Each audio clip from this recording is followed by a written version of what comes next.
डालती थी तो पूरा बॉडी ऐसे जलता था, कहीं कट हो गया है, कहीं कुछ हो गया है, तो आप समझ सकते हैं कि उसमें अगर पानी चला जाता तो कैसी तड़प होती है। मेरे पूरे शरीर में तड़प थी और गर्भ में बच्चा था।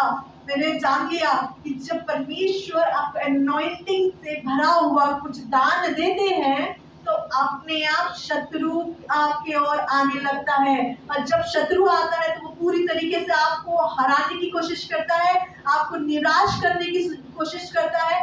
सेम ऐसा मेरी सास के साथ हुआ था, जो पास्टर शशांक की मम्मी है।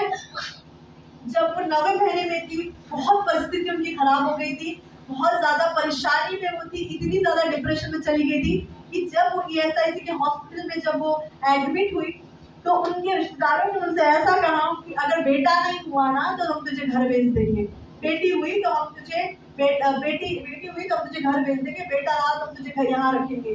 तो वो बातें सुन के उन्होंने 2 मिनट के लिए सोच लिया कि मैं छत की बिल्डिंग पे जाती हूँ। वो गई भी थी और उन्होंने क्या किया, सोचा कि मैं यहाँ से कूद जाती हूँ, मैं भी खत्म, मेरा बच्चा भी खत्म, सब कुछ खत्म। लेकिन मैं परमेश्वर का धन्यवाद देती हूँ, और स्टोरी का दी एंड वहां पर नहीं हुआ। अगर वो नहीं होता तो आज परमेश्वर के जन नहीं होते, अगर वो नहीं होते तो आज जो कार्य हम हमारी कलीसिया में कर पा रहे हैं वो चीजें नहीं हो पाती। परमेश्वर में जब परमेश्वर आपको मुझे चुनते हैं तो अपने आप शैतान सूंघने लगता है, आपको पता नहीं होता। लेकिन परमेश्वर से जब आप मांगते हैं, जब आप सही रीति से चलते हैं तो परमेश्वर आपको अपने पंखों तले छुपा लेता है, तो स्वर्गदूतों को देता है। जैसे वचन में लिखा है कि मैं आप तेरे चारों ओर आग की सी शहर बना ठहरूंगा। और जब वो ऐसा खुद होके आग का बाड़ा बन जाता है तो कितने लोग भी जादू टोना करके दो, कितने लोग आपको श्राप के शब्द बोलने दो, कुछ असर नहीं होता। मैंने एक हेल्दी बेबी को जन्म दिया, इतनी तकलीफ आने के बाद भी, इतनी सब कुछ आने के बाद भी मैंने अच्छे से एक हेल्दी बेबी को जन्म दिया। और जब वो जन्म हुआ उसके कुछ दिनों में उसके लिए भविष्यवाणी हुई। भविष्यवाणी ऐसी थी कि परमेश्वर के जन ने कहा कि ये परमेश्वर का ऐसा अभिषिक्त दास बनेगा, ये कमी क्या होती है जिंदगी में कभी नहीं देखेगा, और ये परमेश्वर के लोगों के लिए काम करेगा, परमेश्वर के लिए काम करेगा, और लोगों के ऊपर से जो जुआ है उसे तोड़ देगा, जो कंधों में जो बोझ है उसे वो तोड़ेगा। इसीलिए मैं जान गई, इसीलिए शैतान कोशिश कर रहा था कि मैं हार जाऊं, मैं निराश हो जाऊं।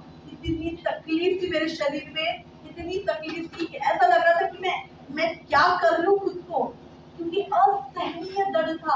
कई बार आप और मैं उस दर्द से होकर गुजरते हैं। ये जो शुनीम स्त्री थी ना, ये जो ऐसी स्त्री थी, इसका नाम लिखा नहीं है लेकिन बाइबल बताती है कि वो बांझ थी। इसका मतलब लोग उसमें सामने तो नहीं, लेकिन पीठ पीछे जरूर हंसते होंगे। पैसा रह के क्या मतलब, इसके पास कुछ नहीं है, पैसा रह के क्या मतलब, एक बच्चा इसको नहीं है, पैसा रह के क्या मतलब कि इसके पास तो कोई भी आशीष नहीं है। क्योंकि कई बार लोग आपको जज करते हैं कि आपके पास क्या है और क्या नहीं है, वो देखकर लोग आपको जज करते हैं। लेकिन मैं आपको बता दूं कि आप परमेश्वर में छुपे रहिए, परमेश्वर में छुपे रहिए। लोगों को अपने आप को दिखाने की जरूरत नहीं है आपको क्या आता और क्या नहीं आता। वो परमेश्वर का सही समय है जब वो आपको लेके जाएंगे, क्योंकि एक गेहूं का दाना जब तक मर नहीं जाता तब तक वो फल नहीं लाता, लेकिन जब वो मरता है उसे कोई नहीं देखता। जब वो मरता है तो वो पृथ्वी के नीचे रहता है, वो जब वो मरता है तो उसे कोई नहीं जानता कि वो क्या हो रहा है उसके साथ, कोई नहीं देखता। लोग उसके ऊपर से पैर लेके जाएंगे, आपके ऊपर से भी हो सकता है लोग पैर लेके जाए, हो सकता है लोग आपको भी ऐसे ही समझे कि यार ये तो जिंदगी ऐसे ही है।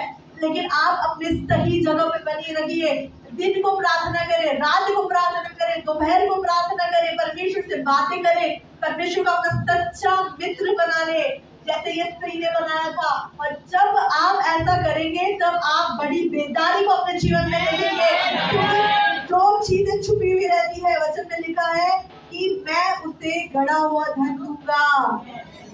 और परमेश्वर की वचन ये भी कहता है, परमेश्वर का वचन, कि परमेश्वर ऊपर से देख रहे हैं, यहाँ से टू एंड फ्रो देख रहे हैं, और देख रहे हैं कि क्या यहाँ पर कोई है जो मेरे लिए जाएगा, क्या कोई है जो मेरे लिए उठ खड़ा होगा। किसी को अपनी नींद खराब करना पसंद नहीं है।